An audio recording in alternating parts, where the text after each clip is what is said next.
Hip hop was the baby at one time. Now it's running the game.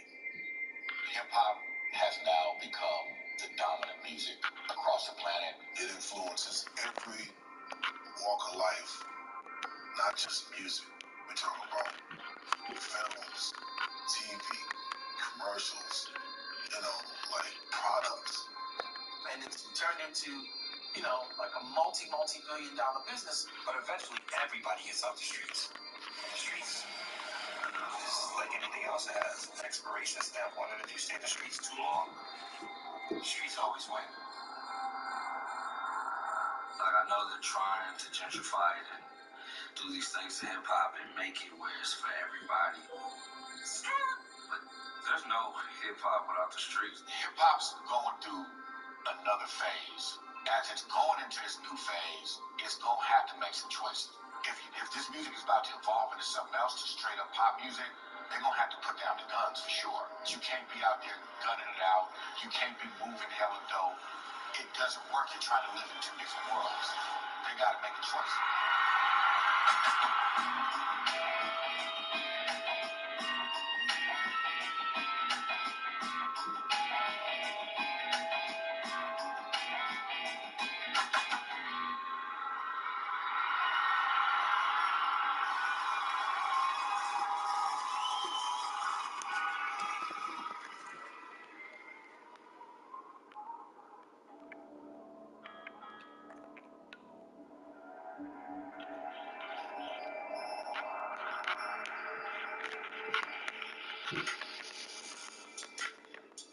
Most rappers put themselves in a hole. You know what I'm saying? Because they deal with individuals to keep credibility, street credibility. All you gotta do is stay in your zone, stay in your lane, but they can't because of the subject matter they talk about. They need that. So it gets them into a different lane. You know what I'm saying? The street lane. To me, a rapper's a liar.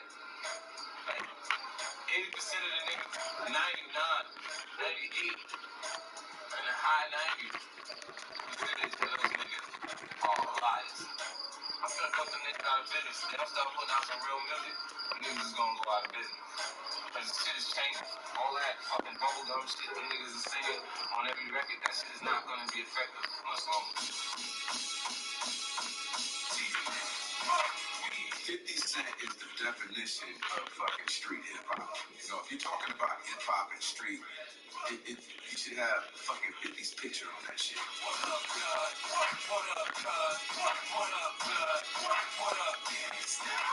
When you hear his song, he put you on that block or behind that gun or that gun in your face. 50 introduced us to a new character, and that attitude and that swag and that danger and that soul of that wolf, that nigga that will sell some dope and rob you.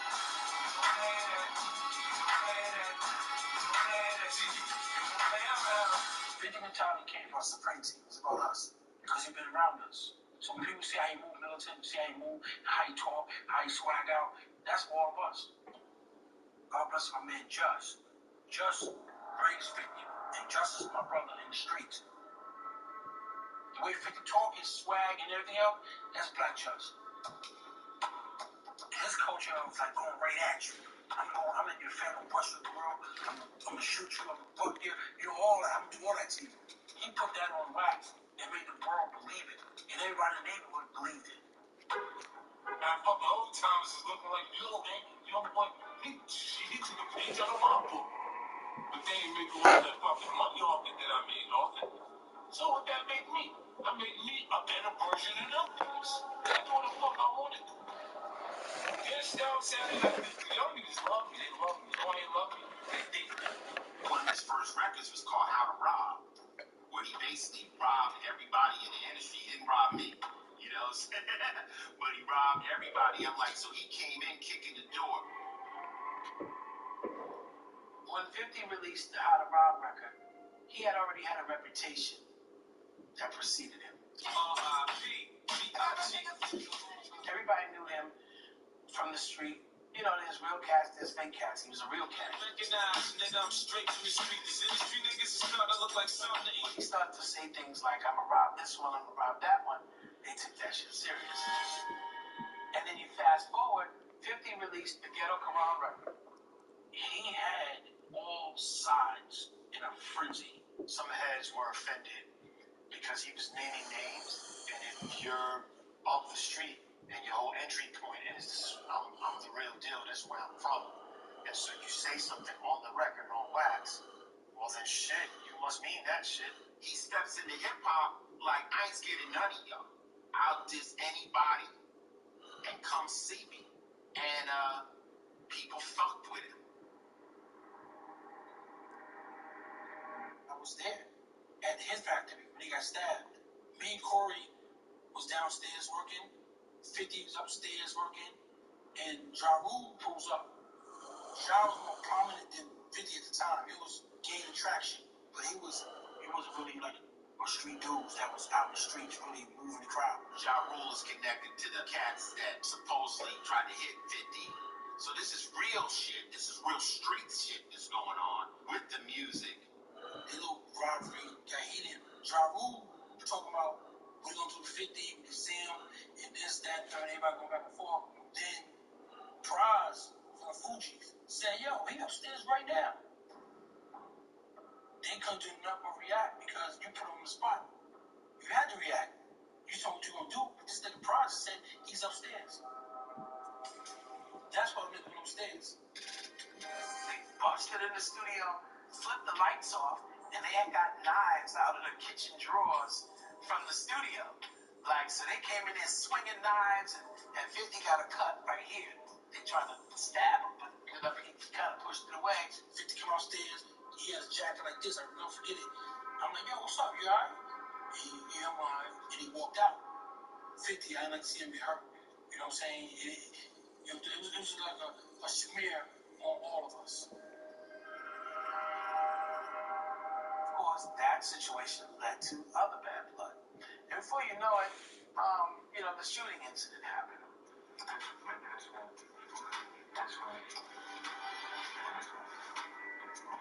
When 50 got shot, 9 times, and I seen him, he wrapped up.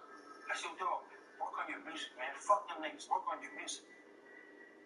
And there's nothing wrong. You want to be a street guy, be a street guy. But if you want to be a musician, you gotta be a musician. Because the two don't mix. And since the beginning of time, it don't. Drugs, music, streets, it's all hand in hand, it's all going together. But it ain't good for each other. You know what I'm saying? It ain't good for each other.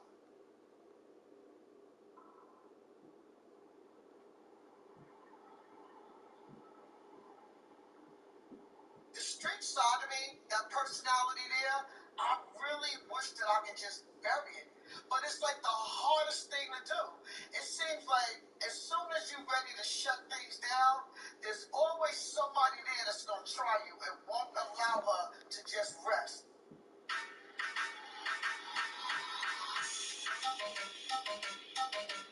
I remember when I met Gucci, he was coming out of jail. And I remember people telling me, yo, don't ever with him. If you do anything with him, yo, Dad, I'm never going to do it again if you mess with him. So it was a lot of shit people took personal, you know what I'm saying? It's small. And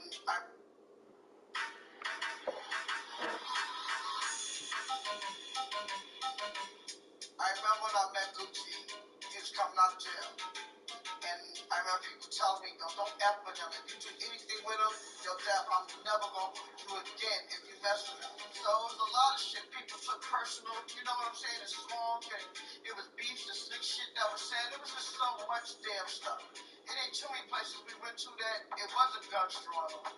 Gucci had went back to jail, just got out, and went back again. He had it was like 3 months, and just filed back and back again. Gucci was a stick-up kid. He was robbing people. And people just did not want to fuck with him, period. Criminals in the structure, nigga. Death, mayhem, murder, man, nigga. You try me, you gonna die. And I remember them telling me that, damn, we can't touch him with just you. They needed somebody from the streets to sign off on us. Now I'm going back in the streets. I went to Jimmy Henchman. Jimmy Jimmy Henchman was the head of Song. It's a record company. There's a major difference between industry people and street people. So I had to go that way. The reason that Dad would need somebody like Jimmy is because Gucci was such a volatile artist. And he already had been created a lot of heat in the street, a lot of bad enemies, a lot of powerful enemies. You're dealing with the Crip, you're dealing with Bloods, you're dealing with Vice Lords. Whatever you're dealing with, you're going to have to deal with that across the country. So she would need someone who was going to be plugged in as an OG. I explained to Jimmy what was going on. Jimmy decided to help. He said he'll do it. He'll solve it. Deb just came in almost like the adjuster. You know, if some shit was messed up, Deb would come in and fix it. She would come in and rectify some stuff if you had a situation. You know, it just seemed like Deb would show up like, you know, what's the problem? You need people that's just going to deliver. And that's what she did with Gucci. She made Gucci Man a superstar. I know, Gucci started moving up there. He was like the king of trap. Gucci got popular in Atlanta because they had a song called Black Tea. When we had a song called White Tea. I bleed in my heart, in my heart. Local brother and the whole team in my heart.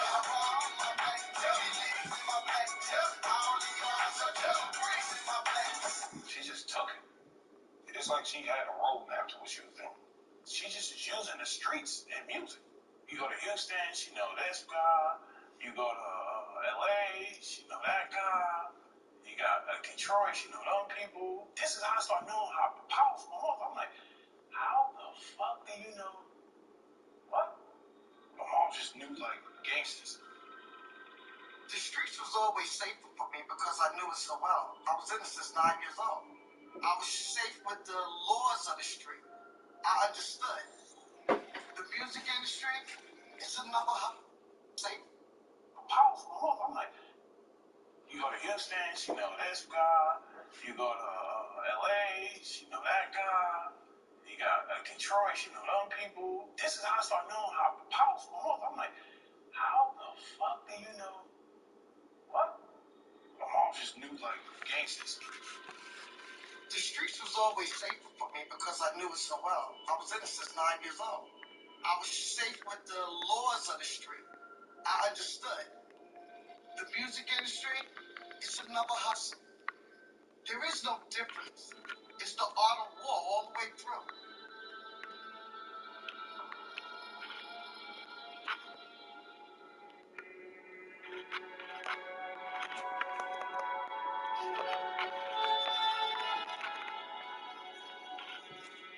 Right before I left prison, I remember I was in the yard with one of the brothers from Hoover, and he was like, bro, when you get home, are you going to take your neighborhood to another level? Or are you going to go home and fall victim to the homeboyism in the neighborhood? If you expecting to see this gorilla come on and he's supposed to get the whole hood in order and, I mean, I can't even outlive the stories that I've heard about me myself. I heard so many stories about Big U myself, man. I walk in the room and sometimes I use the Big U name. I walk in like, I know Big U. He was literally one of a few men that could touch any yard and unify all races and within our own race, both sides of the coin, Bloods and Crips, and then bring these people together and begin to build. I did 13 years in prison. Now, I'm free. And then I go to work on building my community, on building the people in this community, on making this community look like the most positive and most beautiful community in LA. Around the same time, I finally decided I'll get back into music. My brother came home. I took him together. I told Suge, tomorrow I'm gonna have my brother come up. He said, Big U. I said, yeah. He said, oh, cool. I'll be here. Corrupt trust is shit, and I trust corrupt. So I'm like, oh, I gotta give bro a chance. I think a lot of artists today, they hate Suge, they're waiting for Suge, you know. A lot of this wouldn't happen. We all know about the negative shit. That's what we always bashing niggas. How many niggas gonna talk about how bad he was? Talk about how great he was. What great shit did he do? How did he use his platform to save lives, to get back, to change the environment that he lived in? I always been the type of person to just have a dream of having a whole bunch of shit and bring all my friends along and make something happen. My vision is to say, look, let all the little young guys know if they come to Death Row and they produce the track, if they get their credibility, they get their money. Same thing with the artists.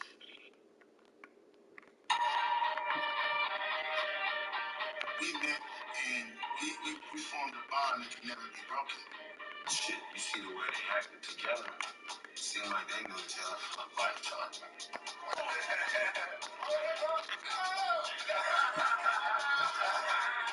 He was real honorable to me. He helped me financially. He did some things for me that he did for a lot of people that came. Formed a bond that can never be broken. Shit, you see the way they acted together. It seemed like they knew each other for a lifetime.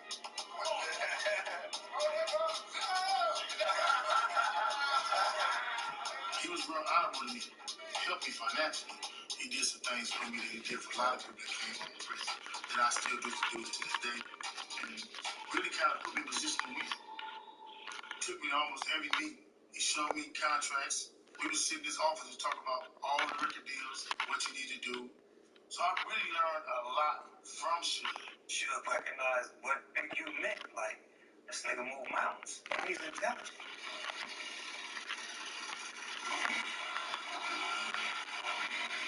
Like I said, I wasn't there when Pac died, but I didn't like the way Suge was moving. To me, Suge had lost his love for music.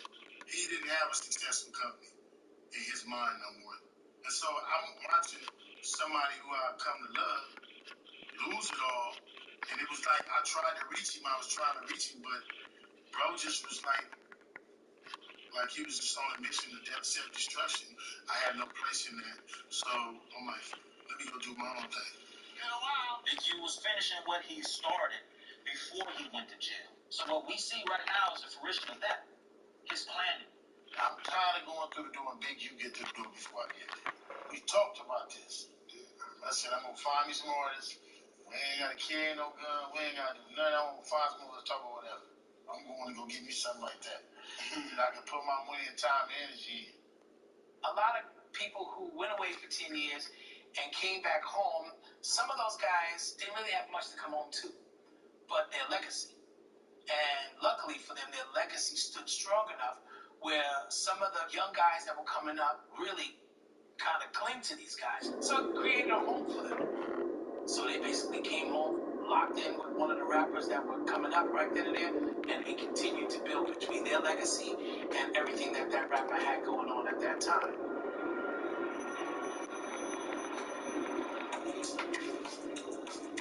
So I got out of jail.